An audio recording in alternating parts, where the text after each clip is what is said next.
রাজ্যসভায় তৃণমূলের সাংসদ পদ থেকে ইস্তফা দিয়েছিলেন জহর সরকার। সেই আসন এতদিন শূন্য ছিল। রাজ্যসভায় উপনির্বাচন আসন্ন, সাংসদ হিসেবে আরো 15 মাসের মেয়াদ বাকি ছিল জহর সরকারের। সংসদের উচ্চকক্ষে সেই শূন্য আসন এবার ঋতব্রত বন্দ্যোপাধ্যায়কে প্রার্থী করল রাজ্যের শাসক দল। শনিবার সমাজ মাধ্যমে এই ঘোষণা করা হয়েছে।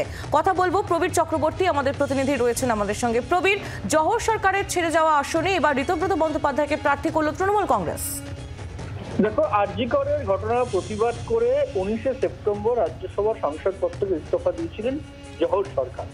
সেই ফাঁকা আসনে নির্বাচন ঘোষণা হয়েছে। 20 ডিসেম্বর এখানে নির্বাচন রয়েছে সেই আসনে, একটি আসনে রাজ্যের, এবং পাশাপাশি দাঁড়িয়ে আগামী মঙ্গলবার নমিনেশন জমা দেওয়ার শেষ দিন। আজকে তৃণমূল কংগ্রেস রাজ্যসভার সেই একটি আসনের জন্য তাদের প্রার্থীর নাম ঘোষণা করলো। তিনি হচ্ছেন ঋতব্রত বন্দ্যোপাধ্যায়।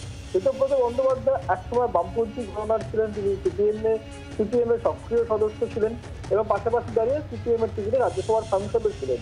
এবং তারপর তৃণমূল কংগ্রেস তিনি যোগ দেন পার্টি থেকে বহিষ্কৃত হওয়ার পরে।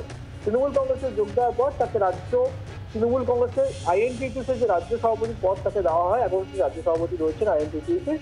এবং পাশাপাশি আজকে যে প্রার্থী ঘোষণা হলো ঋতব্রত বন্দ্যোপাধ্যায়, বলা যায় যে বিনা প্রতিদ্বন্দ্বিতায় ঋতব্রত বন্দ্যোপাধ্যায় কিন্তু রাজ্যসভায় যেতে চলেছেন।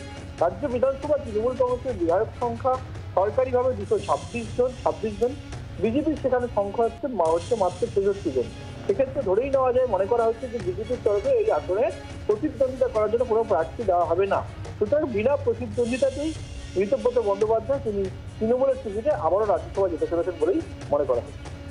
প্রবীর, ধন্যবাদ। প্রবীর চক্রবর্তী আমাদের প্রতিনিধি ছিলেন আমাদের সঙ্গে। আর এই প্রসঙ্গে অভিষেক বন্দ্যোপাধ্যায় তিনিও এক্স হ্যান্ডেলে পোস্ট করেছেন, এই স্বীকৃতি সত্যি প্রাপ্য। ঋতব্রত অক্লান্ত পরিশ্রম করেছেন, দলের শ্রমিক সংগঠনকে মজবুত করেছেন।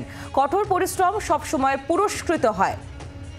এক্স হ্যান্ডেলে পোস্ট করলেন অভিষেক বন্দ্যোপাধ্যায়। তৃণমূলের সর্বভারতীয় সাধারণ সম্পাদক অভিষেক বন্দ্যোপাধ্যায় তিনিও পোস্ট করেছেন এক্স হ্যান্ডেলে।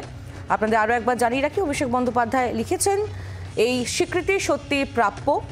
ঋতব্রত অক্লান্ত পরিশ্রম করেছেন, দলের শ্রমিক সংগঠনকে মজবুত করেছেন। কঠোর পরিশ্রম সব সময় পুরস্কৃত হয়। এক্স হ্যান্ডেলে পোস্ট তৃণমূলের সর্বভারতীয় সাধারণ সম্পাদক অভিষেক বন্দ্যোপাধ্যায়।